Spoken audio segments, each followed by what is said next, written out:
Buonasera, benvenuti a questa edizione del telegiornale. Vediamo insieme le principali notizie. Nuove prove aggravano la posizione della coppia diabolica di Altavilla Milicia. Sugli strumenti usati per torturare e uccidere Antonella Salamone e i suoi 2 figli durante un presunto rito esorcistico sono state trovate le impronte di Carandente e Fina. Lo ha rivelato l'udienza odierna del processo.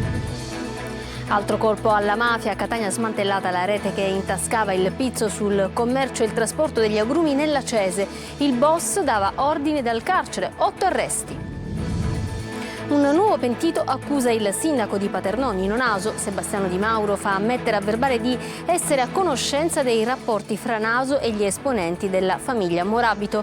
Il primo cittadino, indagato per voto di scambio, si dice sereno, si chiarirà tutto.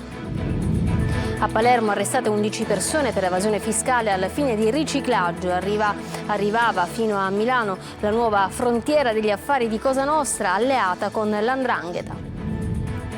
A Palermo finti rider consegnavano la droga a domicilio in tutta la città, mentre a Caltanissetta lo stupefacente destinato all'elite dei giovani arrivava da Catania. 2 esponenti a Palermo e Vienna dei familiari dell'hostess precipitata dal terzo piano di un palazzo della capitale austriaca non credono sia stato un suicidio, interrogato il fidanzato della vittima. Per Banca Italia la Sicilia è la regione che cresce di più in Italia. Crescono aeroporti e presenze turistiche, spinte soprattutto dal mercato estero. Migliorano anche i conti pubblici grazie ad un aumento delle entrate tributarie. Calcio, Pippo Inzaghi è arrivato a Palermo, domani la presentazione a Catania, iniziato il nuovo corso, Zarbano, Pastore e Sapienza da oggi nell'organigramma del club rosso-azzurro. Intanto il vicepresidente Grella annuncia passi importanti per Torre del Grifo.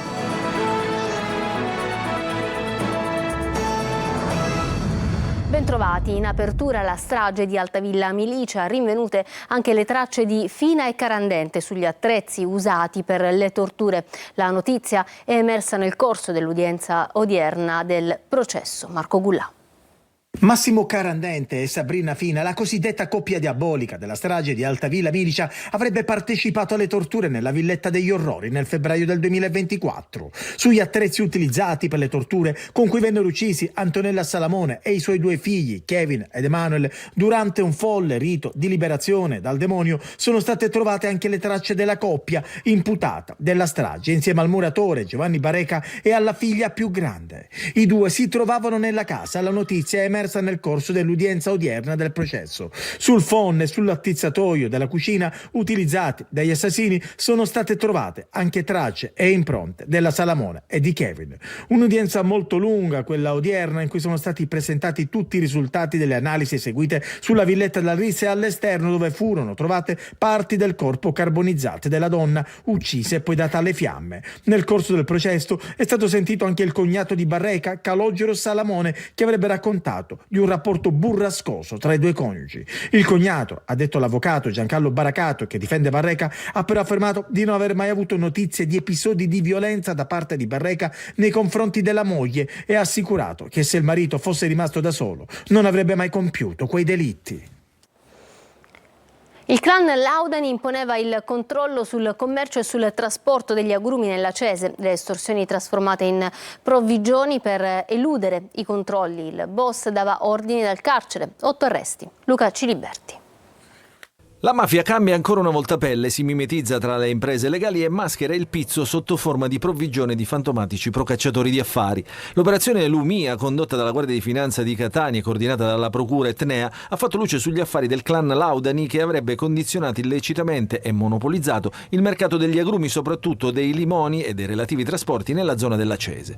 Sono 20 complessivamente gli indagati e 8 gli arresti notificati nelle province di Catania, Messina, Monza, Pavia, Prato e Reggio Calabria.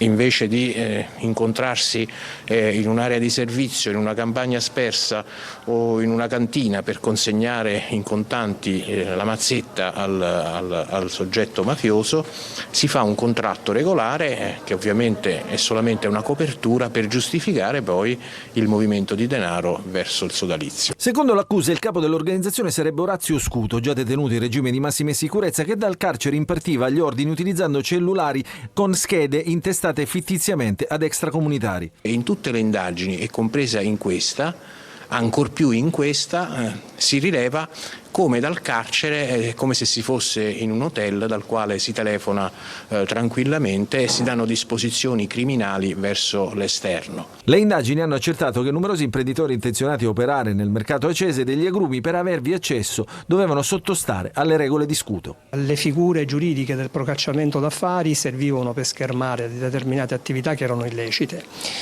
Questo ci fa capire come ci sia una raffinatezza e un grado di sensibilità anche di cercare di individuare una copertura documentale giuridica a quella che di fatto in realtà era un'estorsione. La forza di intimidazione del clan, secondo l'accusa, sarebbe stata peraltro assicurata dalla disponibilità di armi. Sono state sottoposte a sequestro infine 2 società, una di trasporto merci su strada e una società di scommesse che era la cassa comune del clan. Terremoto al comune di Paternò, c'è un nuovo collaboratore di giustizia che indica il sindaco Nino Naso come avente rapporti con il clan Morabito. Il primo cittadino a processo a settembre con giudizio abbreviato nell'inchiesta per voto di scambio politico mafioso si dice sereno. Orazio Longo. La nuova scossa tellurica al comune di Paternò, nel catanese, si chiama Sebastiano Di Mauro, collaboratore di giustizia che punta direttamente al primo cittadino. Dichiaro di essere a conoscenza dei rapporti fra il sindaco Nino Naso e gli esponenti della famiglia Morabito. Questo fa mettere a verbale il collaboratore nelle sue dichiarazioni depositate nel processo abbreviato nato dall'operazione Atena, su indagini dei carabinieri della compagnia paternese e diffuse dal sito lasicilia.it. Il sindaco di Paternò è indagato per voto di scambio politico mafioso. La procura aveva chiesto gli arresti domiciliari, ma prima era stato il GIP a negarli, non ritenendo ci fossero i presupposti per l'applicazione della misura cautelare, e poi in una seconda pronuncia era stato il Tribunale dell'Esame a rigettare la richiesta dopo che la Cassazione aveva annullato con rinvio. Da quello che emerge, Di Mauro ha parlato di un appoggio elettorale alle ultime comunali da parte del clan Morabito e ha fatto una serie di nomi con un elenco di incontri conviviali per pilotare pacchetti di voti verso l'attuale sindaco. Naso a settembre andrà a processo con il giudizio immediato come chiesto dai suoi legali, mentre replica così alle dichiarazioni di Di Mauro. Non siamo preoccupati, dice Naso, ci confronteremo nel processo, sono sereno, anche perché dai contenuti si evidenziano dichiarazioni confuse, incerte e palesemente infondate, sempre fiducioso di provare la mia più assoluta e completa estraneità ai fatti che mi sono contestati. Da Palermo a Milano per organizzare una maxi evasione di IVA e altre imposte nell'interesse di Cosa Nostra. L'evasione fiscale a fine di riciclaggio è la nuova frontiera degli affari della mafia siciliana alleata con l''ndrangheta. Maglio Viola. Evasione fiscale internazionale nell'interesse della mafia e dell''ndrangheta. Investigatori del Servizio Centrale Operativo della Polizia di Stato, della Squadra Mobile di Palermo, del Nucleo PEF della Finanza di Varese hanno arrestato 11 persone nell'ambito di un'indagine coordinata dalla Procura Europea di Palermo e Milano. Gli indagati sono accusati a vario titolo di associazione per delinquere internazionale finalizzata al lavaggio dell'IVA intracomunitaria, al riciclaggio, all'autoriciclaggio. I reati sono tutti aggravati dal favoreggiamento alla camorra e alla mafia.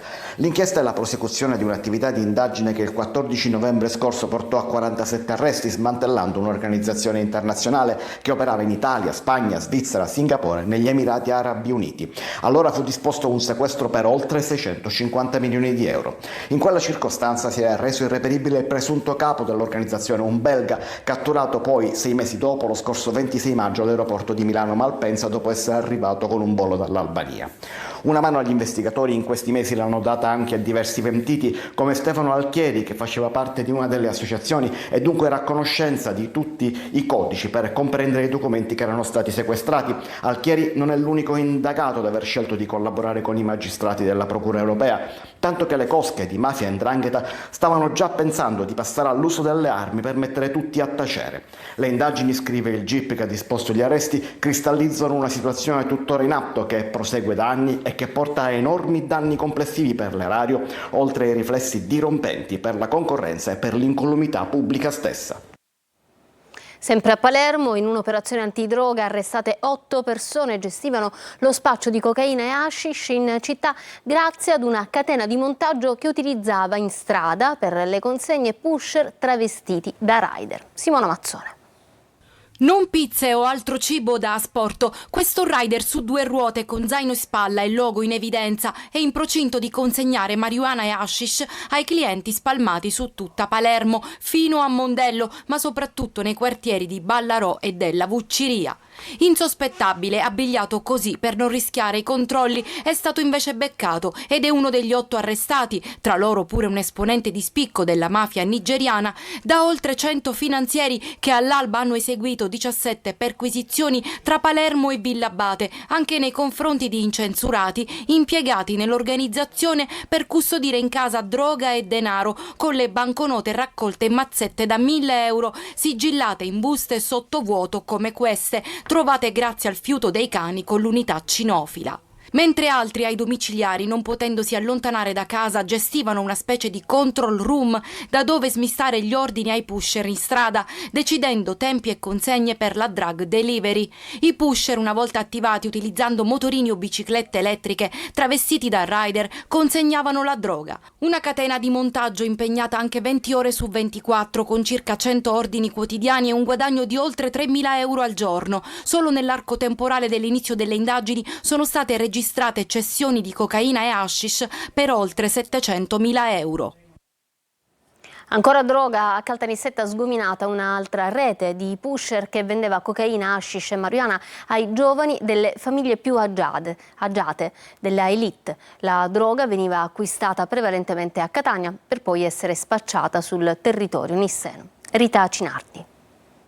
Cocaina, hashish e marijuana consumata soprattutto dai giovani della Caltanissetta Bene, a rifornirli una rete di pusher che a loro volta comprava la droga a Catania. 11 persone sono state raggiunte da un'applicazione di misure cautelari emesse dal GIP del Tribunale di Caltanissetta, 4 di loro sono finite in carcere e 2 domiciliari. Secondo gli investigatori della squadra mobile, la droga sarebbe stata acquistata e confezionata in dosi pronte allo spaccio all'interno degli appartamenti in uso agli indagati e in un garage, con consegne concordate mediante appuntamenti in luoghi sempre differenti o direttamente al domicilio degli assuntori per evitare eventuali interventi delle forze dell'ordine. Le indagini avrebbero permesso di risalire canali di approvvigionamento della droga che sarebbe stata acquistata a Catania da fornitori etnei, anch'essi colpiti dal provvedimento cautelare, e in alcune circostanze dettate dalla necessità di fronteggiare la notevole richiesta anche a Canicattì e Serra di Falco. Nel corso dell'attività coordinata dalla Procura della Repubblica di Caltanissetta sono stati eseguiti anche 2 arresti nella flagranza del reato di detenzione ai fini di spaccio di sostanze stupefacenti e sequestrati 75 grammi di cocaina e 140 grammi di hashish. Come è morta Aurora Maniscalco? Si addensano i dubbi e i punti oscuri sulla morte della giovane hostess palermitana caduta da un balcone a Vienna. Per le autorità austriache si tratta di suicidio, ma per i familiari della ragazza che escludono questa ipotesi ci sono ancora tanti dettagli da chiarire. Marco Gullà. Ciao piccolo angelo, da hostess di volo sei volata in cielo, dritta, nelle braccia di Dio. È il padre di Aurora Maniscalco a scrivere queste parole affidate ai social pochi giorni dopo la morte della figlia. La ragazza, 24enne, palermitana, è morta lunedì scorso al Vienna General Hospital, dove era stata ricoverata dopo essere precipitata dal 3° piano dell'appartamento in cui viveva con il fidanzato. Le indagini delle autorità austriache proseguono. La pista più accreditata al momento sarebbe quella del suicidio. Dei testimoni avrebbero visto Aurora precipitare sull'asfalto, dove il fidanzato avrebbe tentato le manovre di primo soccorso fino all'arrivo dell'ambulanza. Il giovane ragazzo è stato sentito 2 ore dagli investigatori in qualità di testimone. È stato lui a raccontare cosa sarebbe accaduto nell'appartamento. Avevano litigato. Le stesse cose le ha ripetute nella telefonata con cui ha avvisato i familiari di Aurora. Si è svegliata nel cuore della notte per lanciarsi nel vuoto. Il giovane ha avvertito i familiari della ragazza dopo 8 ore. Immediata invece è stata la comunicazione con i propri genitori, i primi ad arrivare a Vienna. Avrebbero dormito assieme nell'alloggio luogo della tragedia.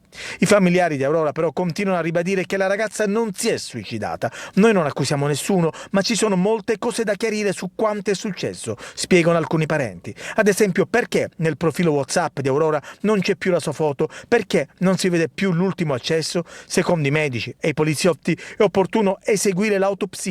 Chiarirà tutti i dubbi sulla morte della povera Aurora.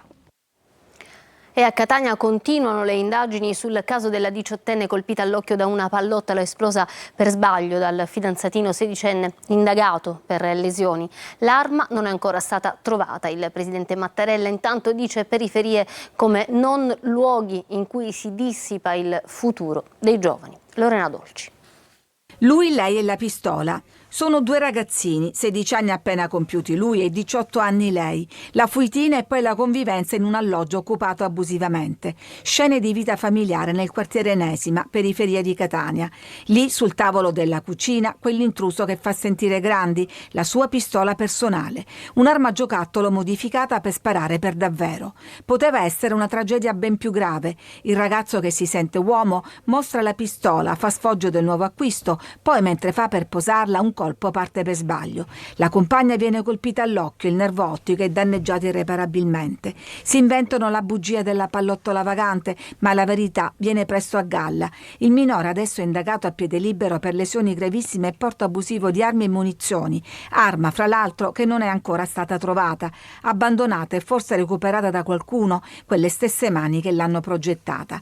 L'indagine è della procura dei minorenni, a cui il ragazzino era già stato segnalato perché aveva lasciato la scuola, via dai banchi, una famiglia troppo presto, il possesso di un'arma e poi chissà che altro, passaggi obbligati nel regno dell'abbandono e dell'illegalità. Realtà che ieri il presidente Mattarella nella giornata delle periferie ha definito i non luoghi, veicoli di disuguaglianza ed emarginazione, dove cresce il rischio che venga dissipato il futuro di bambini e giovani e con essi il futuro dell'Italia, istituzioni lontane, ma le armi sempre a portata di mano. Notizie positive per la Sicilia dal report annuale di Banca Italia, che conferma la crescita dell'economia siciliana già annunciata da altri studi. Sorride il presidente della regione, che però ammette l'esistenza di importanti carenze strutturali da affrontare. Manlio Viola.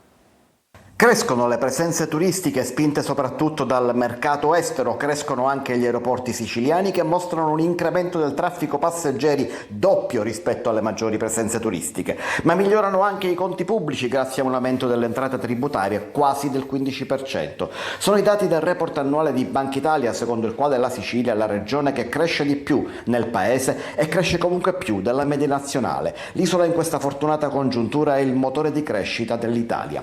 Dati che fanno comparire il sorriso sulle labbra del presidente della regione Renato Schifani. Siamo al primo posto per crescita del PIL con un più 1,3%, quasi il doppio rispetto alla media nazionale, sottolinea. Anche l'occupazione registra un netto incremento del 4,6%, 3 volte superiore a quello del resto d'Italia e ben oltre la media del Mezzogiorno, dice ancora. Ma non è il momento di festeggiare per il presidente della regione, che al contrario ammette che la Sicilia ha ancora importanti deficienze. Restano fragilità, in particolare nell'agricoltura e nell'occupazione giovanile, conferma Schifani, che annuncia: stiamo lavorando su 2 misure, un piano per le start-up e uno per rafforzare o creare nuove attività commerciali. Fra gli annunci del governatore anche un piano antisiccità e la convinzione di riuscire a recuperare i livelli occupazionali già dal prossimo anno, confermando che il rilancio dell'agricoltura è una priorità. La Sicilia è sulla strada giusta, conclude Schifani, ma serve consolidare questa fase e trasformarla in uno sviluppo duraturo e inclusivo. Servono scelte coraggiose. A Messina, in attesa delle decisioni del governo per il via libera al progetto del cavalcavia sullo stretto, la Commissione Ponte ha puntato l'attenzione sulle ricadute nella zona sud della città tra espropri e viabilità. Ci dice tutto Francesco Triolo.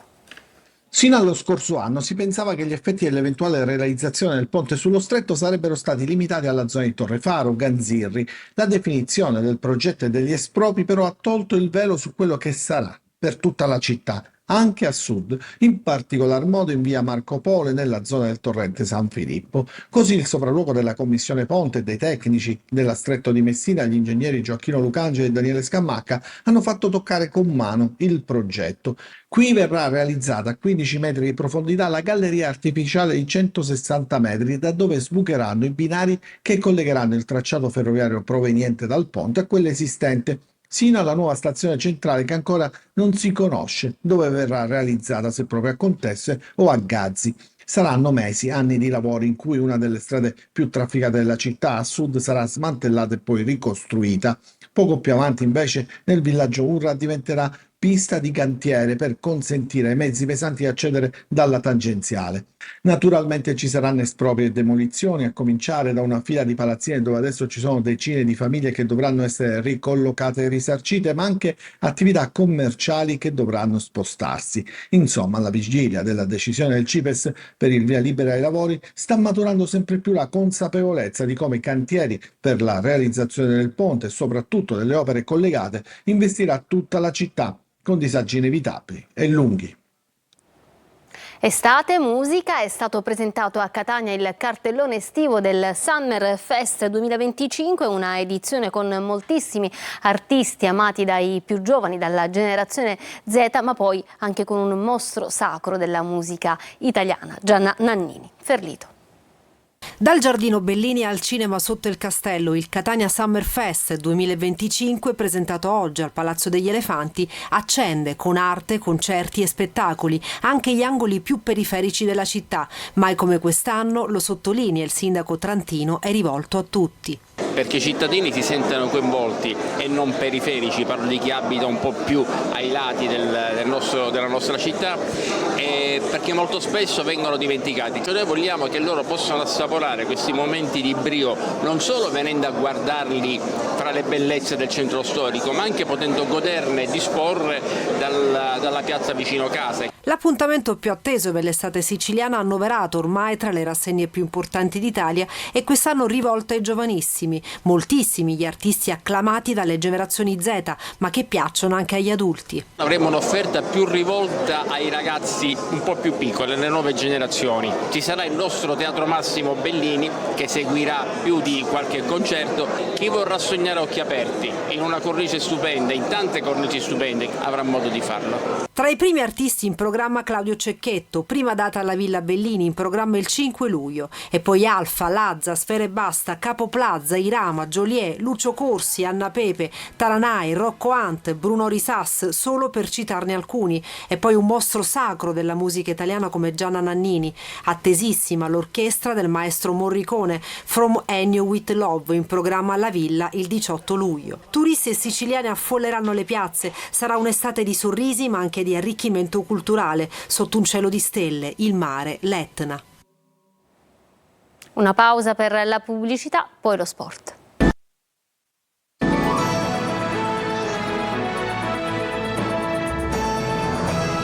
Torniamo in studio con lo sport. Il nuovo allenatore del Palermo, Filippo Inzaghi, è sbarcato in città e nel tardo pomeriggio di oggi ha incontrato davanti lo stadio Barbera i tifosi rosanero. Una iniziativa simbolica ma fortemente voluta anche per ricucire il rapporto tra la piazza e la squadra dopo mesi di tensione. Inzaghi domani alle 11 sarà invece presentato alla stampa.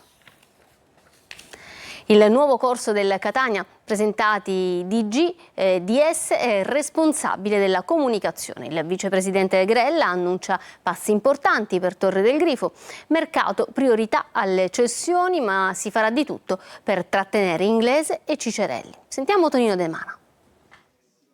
Ogni tassello al suo posto per vincere. Il mosaico del nuovo Catania si arricchisce con l'arrivo del nuovo direttore generale Zarbano, del DS Pastore e del responsabile dell'area comunicazione Sapienza. A presentarli in un'affollata conferenza stampa al Massimino il vicepresidente Grella, decisamente più rilassato, forse confortato da figure di alto profilo. Non dobbiamo più commettere errori, ha detto Grella, che ha subito puntato la sua attenzione su Torre del Grifo. Stiamo facendo tutto quello che dobbiamo fare con i tempi, con i modi, con i vari check e valutazioni, riflessioni che servono per tutelare l'interesse della società. Catania deve essere un punto di partenza. Zarbano si presenta così per poi abbandonarsi al tema dell'estate, il calciomercato. Ci saranno i giocatori che non rientrano in questa fase, che chiamiamoci tra virgolette esuberi, quindi non funzionali al progetto. Il mercato non è entrato in uscita, il mercato è un continuo, cambiano e si evolve quotidianamente. Toccherà invece al DS Pastore pensare a sfoltire una rosa extra large e pensare alla campagna di rafforzamento.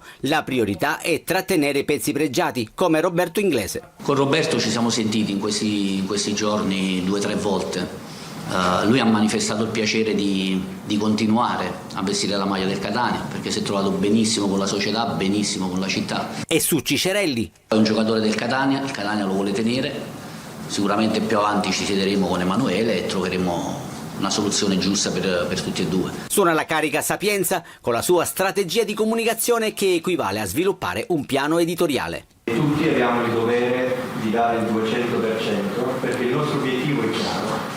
È quello di provare come squadra fuori dal campo a fare di tutto per aiutare a vincere la squadra che andrà in campo. Capitolo abbonamenti, non ci saranno rincari. Novità infine dal punto di vista logistico, visto che il Catania effettuerà gli allenamenti infrasettimanali allo Stadio Massimino. Ancora una piccola pausa, torniamo tra poco.